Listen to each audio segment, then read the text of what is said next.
Welcome to the Academic Woman Amplified podcast. I'm your host, Kathy Mazak, tenured full professor, mom of three, and firm believer that the culture of academia needs to change radically. Women are revolutionizing academia within institutions that were not built for us. If you're ready to reject the culture of overwork, kick guilt and overwhelm to the curb, and amplify your voice to make a real impact on your field without breaking down or burning out, you're in the right place. And it all starts with writing. Let's go. Just 10 days ago, before this recording, I was at the El Convento Hotel hosting my first ever writing retreat that was exclusive to our Amplify program. We had 11 women from Amplify come to Puerto Rico and stay at this beautiful 350-year-old hotel that was originally a convent founded by nuns right in the city center of Old San Juan. It was a beautiful time that we spent together, and I learned so much about doing writing retreats, even more than I've done before. Gosh, it was writing retreat number 5 or 6 for me, and we did a different format and made it exclusively for clients who are in our year-long pre-tenure prep program. It was magical and amazing. I learned so much. And so I thought I would share with you a whole podcast episode just on writing retreats. One of the questions I've been asking myself is, why is it easy for us to go to conferences? Or is it kind of culturally acceptable for us to take time away from the classroom to go to a conference?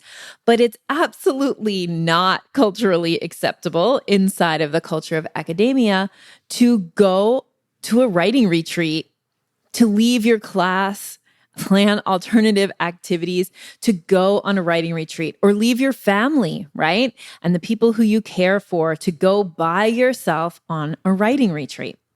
So I've been kind of noodling on that question for a little bit, and I want to start out with the importance of writing retreats and the effects that retreats have on your writing practice and career.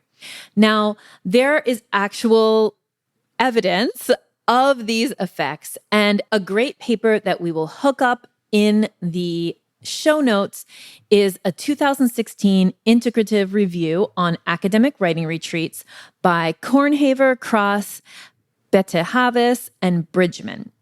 And what they found was that increased publication outputs was a measurable outcome of academic writing retreats. But there were 5 themes that were linked to that outcome. And I want to dig into each of those 5 things that integrative review highlighted. Okay, the first one is protected time and space. So the thing about a writing retreat that's different from your weekly writing practice or your twice a week Tiger Time practice is that you are protected from other distractions, other obligations, and you have the time and the space, the physical space, just for your writing. So what we do on our writing retreats is we make sure that everybody is fed. Because one of the things that can make you, right, stand up and have to move away from your writing is to feed yourself, feed someone else, which of course you should definitely take breaks to eat. But we don't want, on our writing retreats, we don't want people to have to think about where they're going to get their next meal, right? Because that's taking up brain space. So what we want to do on a writing retreat is really create the situation where you show up with yourself and your laptop, and you can solely focus on writing, where you're sleeping, who's making the bed, who's feeding you, and kind of those daily body maintenance things are completely taken care of for you. And so that's what we mean by protected time and space. So we know that one of the main complaints and problem areas that academic women have around writing is feeling like they're pulled in so many directions that writing keeps falling to the bottom of the list. What this 2016 integrative review found was that to have these measurable outcomes, right, of academic writing retreats, one of the reasons for them is that participants get protected time and space around writing.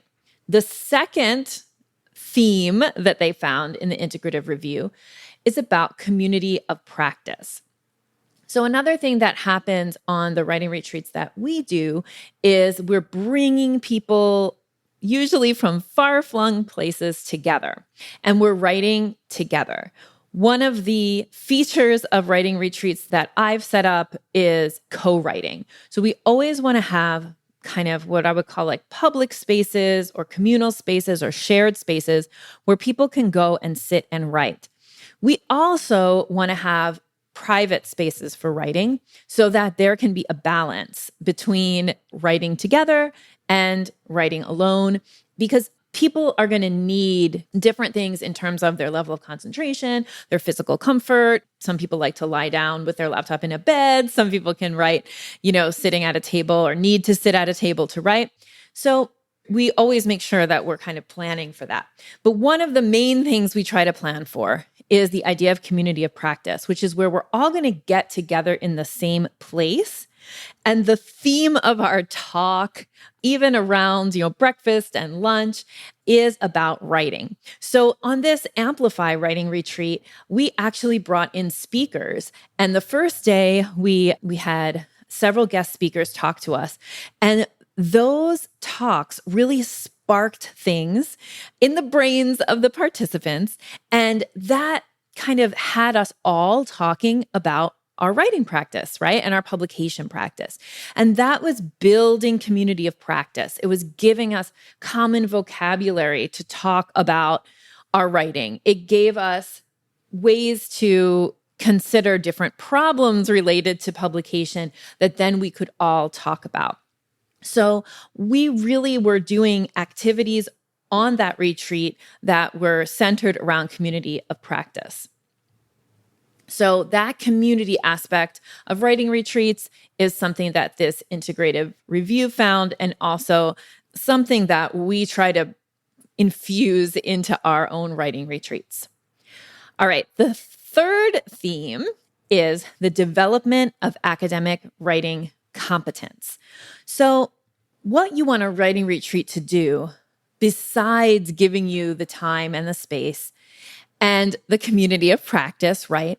Part of community of practice is that you are sharing actual techniques, strategies, and ways to do the writing, actually what to say, right? In order to increase your competence at academic writing.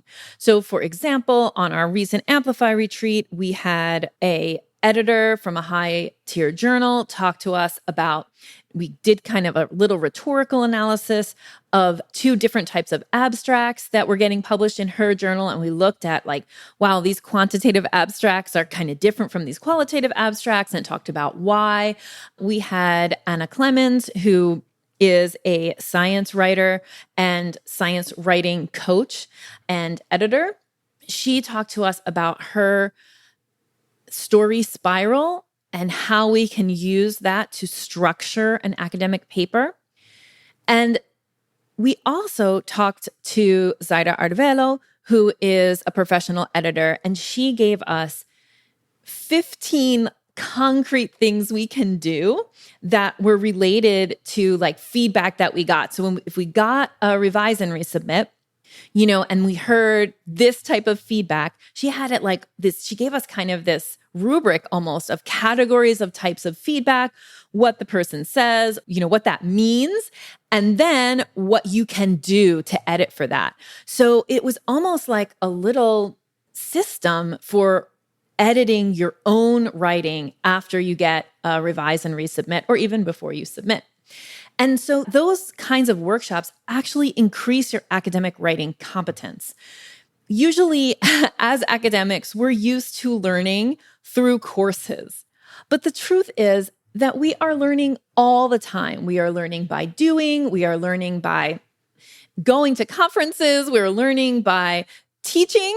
And so we're continually learning and developing our skills, and academic writing also is continually under development. And so one of the things that we can do at writing retreats is the development of academic writing competence. So this writing retreat that we just did was the first time that we brought speakers in, but at all the writing retreats I've ever done, we always do group coaching, like around lunchtime. People will write in the morning, and then we get together for lunch and we do group coaching, and then people go off and write again. And during that lunchtime group coaching call is where people have shared how they use Scrivener, for example, to write their book, or what their particular little rituals are around getting writing done, lighting a certain kind of candle, those kinds of things, small tips and approaches that you just would never learn unless you were all at a writing retreat together talking about writing. And these things help our academic writing competence. So that it was another important theme that the integrative review about academic writing retreats found. The fourth theme are interpersonal benefits. And so we can think of this like networking benefits, but networking always to me sounds a little bit like you are trying to get something out of somebody else, like a little bit predatory maybe. So instead, I like to use our kind of peer mentoring, right? So we develop on our writing retreats, we see occurring kind of quite naturally when you get a bunch of women who are academics together across diverse fields, you see peer mentoring happening.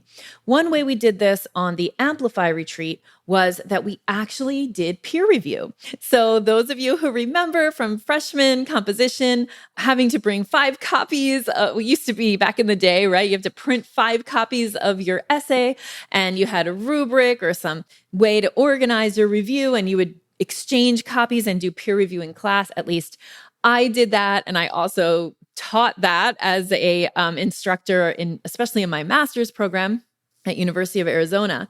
But we don't get that. Unless you've created a on-campus writing group where you exchange writing, which is awesome if you've done it, it's a little hard to maintain. So I just want to congratulate everybody who has been able to create a writing group where you exchange work and read each other's stuff and give feedback. That is fantastic. And those colleagues are golden. But we wanted to create something like that at our writing retreat. So we actually divided the 11 members who came up into 3 groups. We curated those groups. We chose who went into each one, and we picked a certain writing coach for each of those groups. And we did guided peer review. So we had people informally present their writing and say, this is what I brought today. This is the audience. Here's what I need help with. And then people took about 10 minutes to read a piece of the writing. We asked everybody to bring about 5 pages. So people read a section and then discussed it and gave peer review feedback. And we spent about 40 minutes on each person and rotated around. And what was amazing about that, besides it also, hits on the other themes I've already mentioned, is that it creates peer mentoring bonds between people. It helps you develop a professional relationship with each other that has interpersonal benefits that can last outside of the actual retreat. It spills over into, your writing outside of the retreat, and those relationships can be nurtured out into the future. And particularly with our Amplify program, now we have people who have met in person, and then we have these ways that they connect online because our program is delivered, the year-long program is delivered online, much of it live, some of it recorded, but much of it is live. And so those people who were reading each other's stuff, then they can come to our office hours call, or they go to their mastermind call, and they see each other again and continue to develop that peer mentoring relationship. So that's a big benefit of writing retreats. The final theme that the Kornhaver et al. 2016 Integrative Review on Academic Writing Retreats found was organizational investment. So what this means really is like that the organization where you come from, right, your university, has supported you in some way to come on the retreat. So either by giving you time or accepting, maybe not giving you time, but accepting that you have taken the time. And many of our participants in Amplify are funded by their universities. And actually participants in my previous writing retreats as well are funded by their universities. And some people think, but we're going to talk about that later in this podcast. Some people think that would never happen, but that's because you're thinking of a writing retreat like a vacation, and it's not a vacation, right? It's a professional development activity. And we'll talk about that more, or I'll talk about that more later in this podcast. So there's some organizational investment that gets developed on the writing retreat that then you can take home and that contributes back to your organization. So those are the 5 themes linked to this big outcome, or the main outcome, which was that increased publication outputs were a measurable outcome of academic writing retreats. And isn't that what we want? I mean, that's why you go on a writing retreat, right? The bottom line, right, is that you want to publish more. Okay, so a few more actual research-based resources that I want to share with you. And let me tell you why I'm sharing these with you. It's because I want you to start to think differently about writing retreats. If you've been thinking that writing retreats are only for people who have like a bunch of leisurely time to sit around eating bonbons while they write, that is not what actually happens on writing retreats, right? Writing retreat has, in my opinion, just as much, maybe more professional benefit as an academic conference. And again, I'll talk a little bit about that in a second. But what I want to do is draw some attention to the work of Dr. Rowena Murray. And she has a beautiful book called Writing in Social Spaces, and we'll link up to that. The subtitle of the book is A Social Process Approach to Academic Writing. And Rowena Murray researches academic writing retreats using a social processes approach. And she lists the common purposes that writing retreats share. So this is a quote from Writing in Social Spaces. It's a 2015 book, and I'm quoting from page 57. Okay, so here they are. Privileging writing over everything else. Legitimizing the act of writing in academic and professional work. Developing the discipline of writing. Inducing the level of concentration needed for academic writing. Stimulating discussion of research and writing, enhancing writing behaviors, concepts, and relationships, linking discipline, behaviors, and concentration, and increasing and improving outputs for research, assessment, and promotion. So all of those things are really the essential common benefit and purpose of going on a writing retreat. And I think that, if you think about it for a little while, you will agree that the key currency of academia is writing. And so making investment into writing will have the biggest payoff in terms of our career. And let me just emphasize that what I mean by payoff is actual money, right? Like the way that we get promoted, the way that we get a job, the way that we keep a job is through our publication record. And so doing what we need to do to get the writing done is absolutely essential to keeping yourself marketable.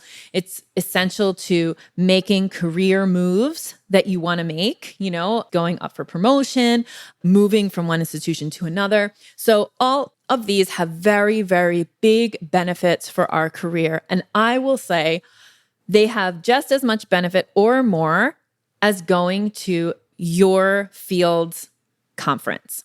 All right. I'm not saying don't go to conferences. I'm just saying we should raise up writing retreats alongside of conferences as important and necessary reasons for us to leave our normal everyday lives and take off to think about our writing, or in the case of a conference, to think about our field. Okay, so next I'm going to talk about what to look for in a writing retreat.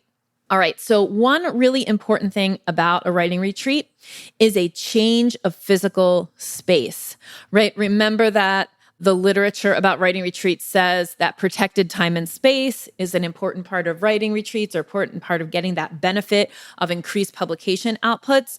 And so you want to make sure that whatever retreat you're going to go on involves a change of physical space.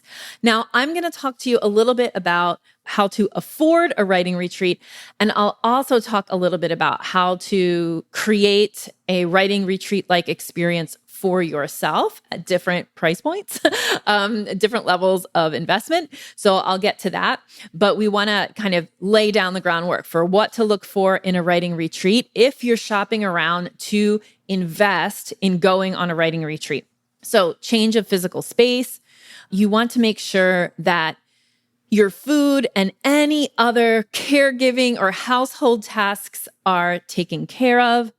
And you want your retreat to have some structure to it, but not too much structure. So the retreat that we just did for Amplify, I felt like we were a little bit too structured, but that was because we were trying to do a short event. It was a 2.5-day event. Everybody pretty much said we needed to do 3.5 days, maybe 4. And so going into the future, and I'll talk about this too, like we're going to redesign the way we approach the Amplify writing retreats and writing retreats in general. But the writing retreat that we have coming up in July, that I'll talk to you about more at the end of this podcast, is a 7-day retreat. It's a 6-night, 7-day writing experience that has lots of time built into it, but it does have structure. So we want the retreat to have structure, but not too much structure, so that there's breathing time around different things and that you really have that time to write. Because what you're going to realize when you go on a writing retreat, what's going to happen to you is that when you finally step out of your everyday life and show up at the writing retreat, it's going to take probably 24 hours, but then your brain will get like activated and you will be able to do writing and concentrate on writing in a way that you haven't before, right? I mean, that's the whole purpose of the writing retreat. But it takes a little while to kind of let go of the noise level of your kind of normal life and then come into the writing retreat space. And so you want to have a little bit of structure, but not too much structure, because you want to have those blocks of actually hours and hours of time to take advantage of the mental sparks that are going to be flying once you let your brain do the deep work of writing. All right, so now I want to talk about how to afford a writing retreat. So I'm going to start with how to afford a professionally run writing retreat. So in July, I am running a writing retreat where we will have my coaches will be with me. We will be doing kind of like this longer writing retreat. And obviously the Amplify retreat was also professionally run. And these things are expensive. Like, let's just say, I mean, I'm going to give you something kind of to relate it to so that the expense makes sense. But whenever you put on a in-person event with a physical space and food and lodgings, it is a major expense. So from the business end perspective of writing retreats, we have to cover our expenses of, like, for example, for July, for the week-long writing retreat, if you come, and we have 9 people signed up. So yay, hello to my 9 people who are coming. I can't wait. There's 6 spaces left as of right now. What will happen if you sign up is that you get your lodgings for the week. You get breakfast and lunch every day. You get 2 dinners. And you also get all the programming that's involved, which is we do goal setting, we do co-writing, we do group coaching over lunch, and you'll get one-on-one session, a coaching session with our coaching team. And so all of that programming also like has costs to deliver, right? Like we need to bring the coaches to Puerto Rico. We pay everybody professionally who works on our writing retreat. So all of these things have expenses. Our July 2020 writing retreat is priced at $4,000 until February 15th. And then the cost is going up to $4,500. And if you go and Google academic writing retreats, you'll find some other people who run them, including there's a company called Inkwell Retreats, and they're priced similarly. Like this is what it costs to bring all these people together and provide this kind of experience and have it be worth it for everyone, right? Like do it in a way that works well. And so when you are looking at a professionally run writing retreat, you are looking about making an investment in the thousands of dollars. So let's take the number of $4,000. Let's put that $4,000 into perspective in terms of your career. Elizabeth Manley was at one of my previous writing retreats. She is a Latin American historian, and she came and we talked, at the writing retreat, she was working on her book and really having this time and space to think about her career. And one of the things she mentioned in our I Should Be Writing Facebook group was that because of that work, that concentrated time, that week in Puerto Rico, where her whole purpose was to think about her book and to plan for her next book, because of the seeds that she planted on the writing retreat, she won an NIH buyout grant. So an NIH buyout grant for a post-tenure person, I don't know, and Dr. Manley can tell us if she'd like to, but we could also Google it, right? I'm not Googling it right now, is probably between a $70,000 and $80,000 grant. So if we were to say, like, she spent $4,000 and she made, and that helped pave the way for her to win a $70,000 grant, that's a fabulous investment. But we also want to think about in terms of investment in our preparedness for promotion. So it's a great way to use writing retreats, and why we have them as part of the Amplify program is because as you're going up for promotion, you know that you need to ramp up your publications. So consider a $4,000 investment in a writing retreat that helps you, like let's say during a writing retreat week, you could actually write a book proposal. And if you're in a book field, maybe that's what you need for tenure. You could come, spend $4,000 on that retreat, write your book proposal, go home, start shopping it to publishers, leave with a strategy for shopping it to publishers, have it accepted somewhere so that you can go up for tenure with confidence. And for $4,000, you will have potentially contributed greatly to your chances of getting tenure. And tenure is going to represent a raise of maybe $5,000 a year for you, right? So $5,000 a year for the rest of your career. So 5,000 times 25 years, right?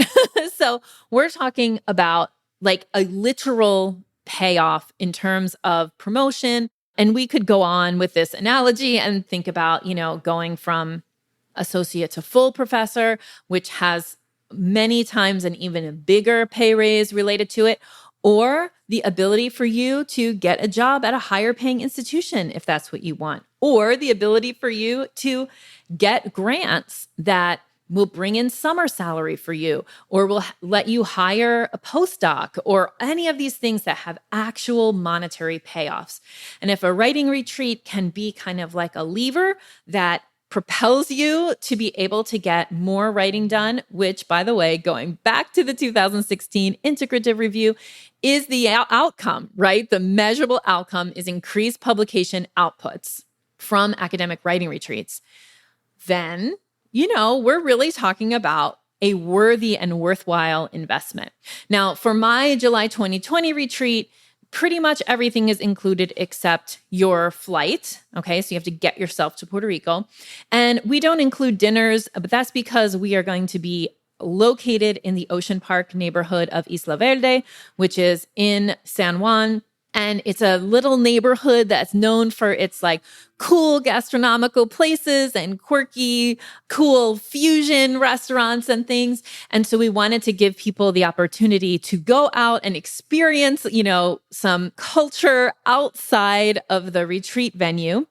But also what we found in previous retreats is that we are often leaving people behind at dinner time because they're either want to keep writing or they've eaten so much all day they don't really want to eat anything else or they just want to have a snack.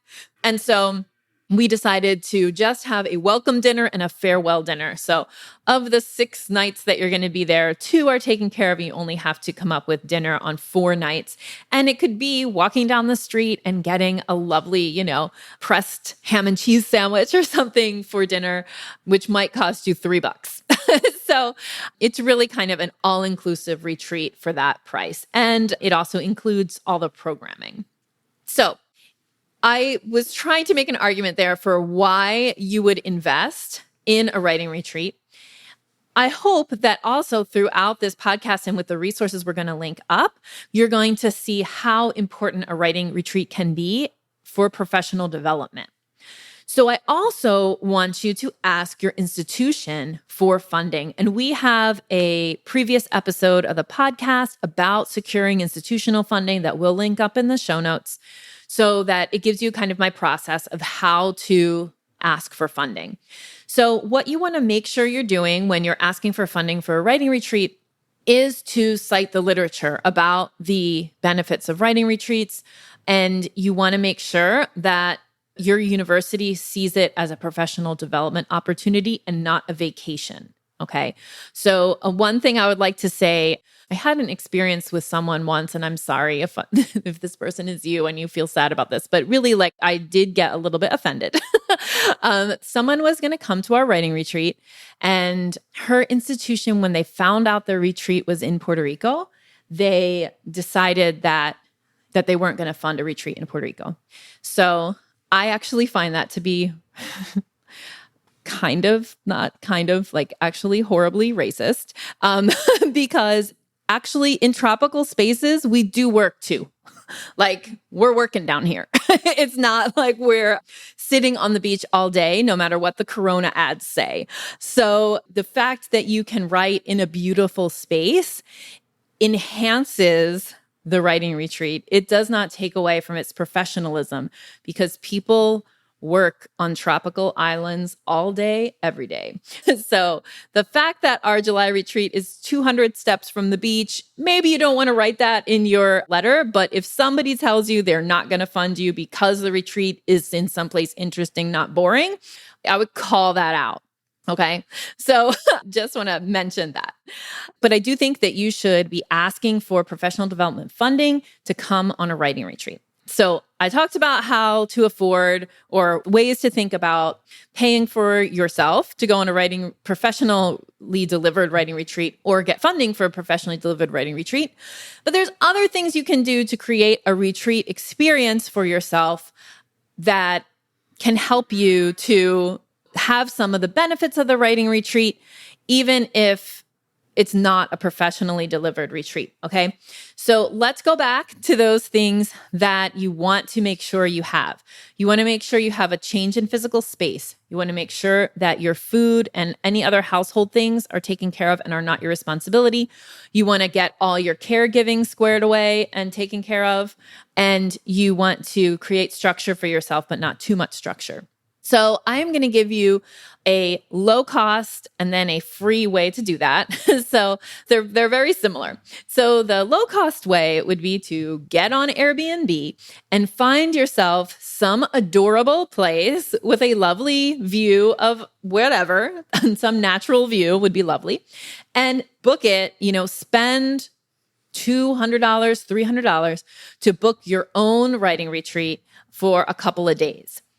Again, go back to those things that are required. You need to take care of food. So you need to think about, okay, can you have meals delivered to this place? Or, have a meal box delivered so that you can have, food already thought of. Okay. And then you also need to arrange for getting away from your home life and go to some lovely place that make sure it has a desk, make sure, it's comfortable, and spend a couple $100 for an Airbnb or even a nice hotel, but making sure that you have access to food that you don't have to cook yourself and, kind of have things taken care of. One thing about a hotel is that they're going to want to clean your room at some point. So they might kind of kick you out at a certain time. Then you might not want that, which might be a reason to choose an Airbnb or a rented house or something like that. I've also talked to people who their friend has a cabin on the lake and was willing to lend it to them. So that's another option. So all of this, though, involves you arranging any caregiving activities, arranging for them to be taken care of, whether you have pets, children, elderly people. Academic women come with their people that they take care of, or beings, as I say, beings that they take care of. And so you have to figure that out. Now, we figure that out for professional conferences all the time. So you can figure it out for a writing retreat as well. And you can figure it out for a self-created writing retreat.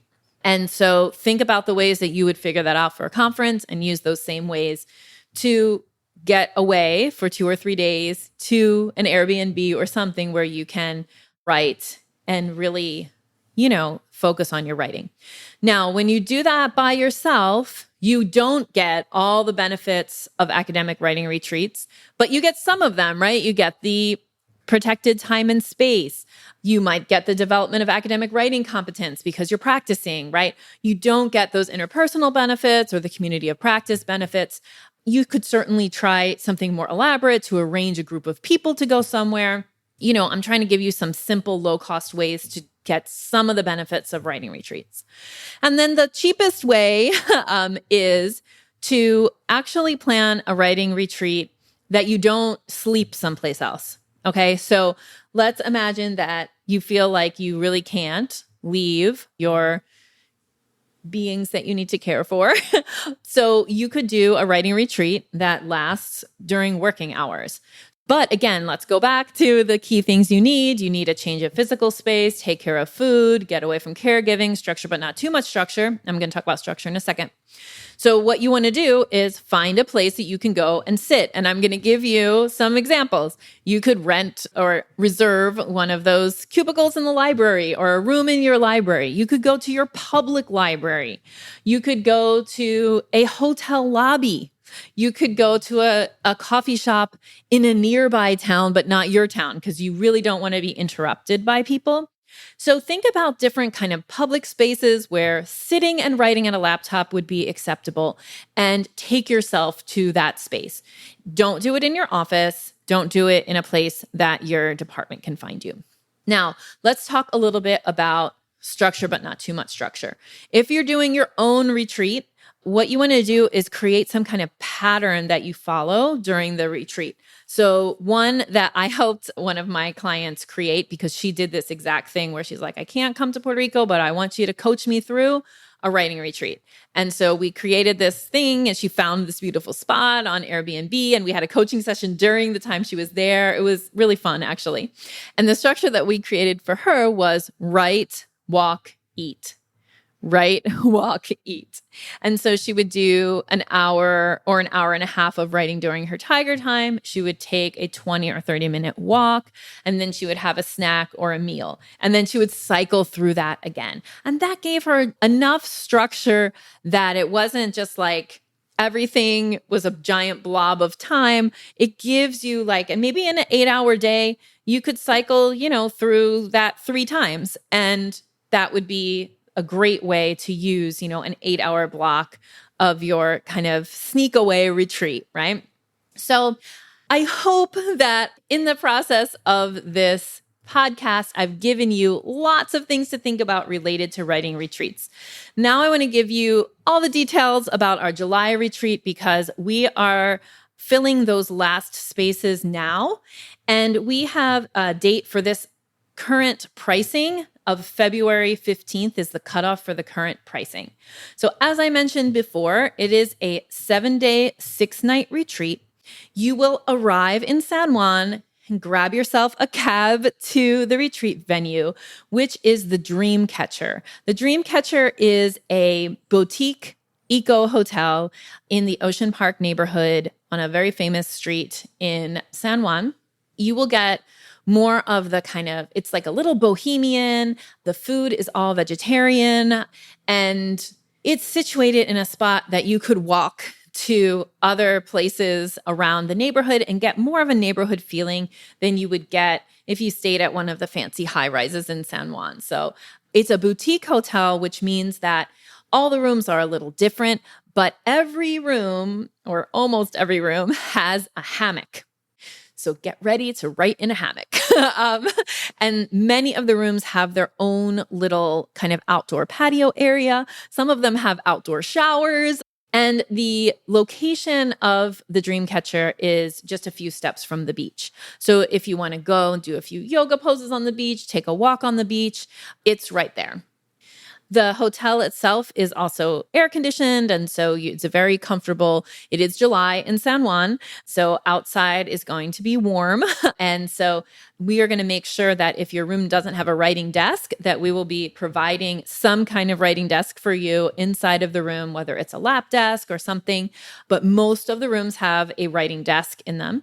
And then we have the common area where we will eat together.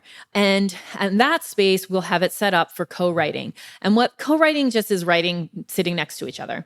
But we need to have rules around co-writing because it's not co-talking. So we need to be able to sit together quietly during the co-writing times. And then during our meal times is when we're going to goal set and where we're going to do group coaching. And then everyone who signs up also gets a one-on-one call. Some of those one-on-one calls will happen at the event, but the last people to sign up will probably actually need to do their calls before the event or after, and you can choose, because we're going to end up being a little tight for time at the event. But we'll talk about that when you sign up. So really, it's a structured writing retreat. Again, I'm going back to the literature in our design of the retreat. Our coaching team will be there with me, and we will be delivering this writing experience for you that is meant to catapult you into more writing in the whole year to come. So the link to register for the July 2020 writing retreat is in the show notes, and it will happen July 12th through 18th, 2020. And the cost right now is $4,000 if you're listening in real time, but after February 15th, it is going up to $4,500. And that's because we are trying to fill these last spaces so we can, from a business perspective, so you know the inside of this, so we can make our next payment of deposit on the retreat space. So we want to fill those spaces up so we know exactly who's coming, and we have those spots filled up, and we're getting our program ready, and we're getting ready for to welcome you, in July for a really great writing retreat experience. Now, I also want to say that this is going to be our last standalone writing retreat, probably for the foreseeable future. Not probably. It is the last standalone writing retreat for the foreseeable future. All other writing retreats that we will have will be part of our Amplify program or other programs that we're running. We won't be doing standalone writing retreats. The reason is really because we want to include the retreat experience inside of Amplify particularly, and we just can't run more than 1 or 2 retreats a year. So that's why this July 2020 retreat is absolutely the last standalone retreat that you're going to be able to do with me. For any other retreats, you will have to join one of my other programs. So if you've always wanted to do one of my Puerto Rico writing retreats, now is the time to grab your spot. As I said, the price is going up on February 15th. We do have payment plans available, so you can click through to the link to see what the payment plan is for registering before February 15th. After February 15th, the payment plan will change because we're getting closer and closer to the event, and all the payment plans pretty much need to be paid up by the event. So if you have questions, you can always write to us at writing@kathymazek.com or reply to any one of our weekly emails, our podcast emails that we send announcing the podcast. You can reply to any one of those and you will hear from our team. I hope that this podcast episode has given you lots of ideas about why you might want to come on a professionally created writing retreat or set up a writing retreat for yourself and some of the pieces that are necessary to have a really great retreat experience. If you want to be sure to get in on my future writing retreats, I encourage you to apply for Amplify. Amplify is our pre-tenure program. It's a year-long pre-tenure support program that combines training, community, and coaching, and yes, live in-person writing retreats. So we don't have a date for our next Amplify retreat, but anyone who joins from now on will automatically get a ticket to that retreat event as part of their program. So the link to apply for Amplify is in the show notes. It is an application process. You'll fill out a short form and then you'll book a 10-minute application call with our coaching staff. And if you're a good fit for the program and we feel like, yes, the kind of problems and struggles that you're going through are problems we solve every day, then you will get a chance to book a strategy session with me where we'll go through our framework for going up for tenure with confidence, the Amplify framework, and you'll learn all about the program. And if you're ready, then we'll enroll you. Amplify is a rolling admissions program, so we are always enrolling people and bringing them into new cohorts. So if you're ready or you just are curious and want to know more about the program, we encourage you to apply to get all the information you need now so that you can enroll in Amplify and start feeling better about your tenure prep right now. Thank you so much for spending your valuable time loving on yourself and your writing by listening to this episode. If you'd like to continue the conversation, join the over 7,000 academic women in the I Should Be Writing Facebook group. Just go to facebook.com/groups/I Should Be Writing or search for I Should Be Writing inside your Facebook app. See you inside.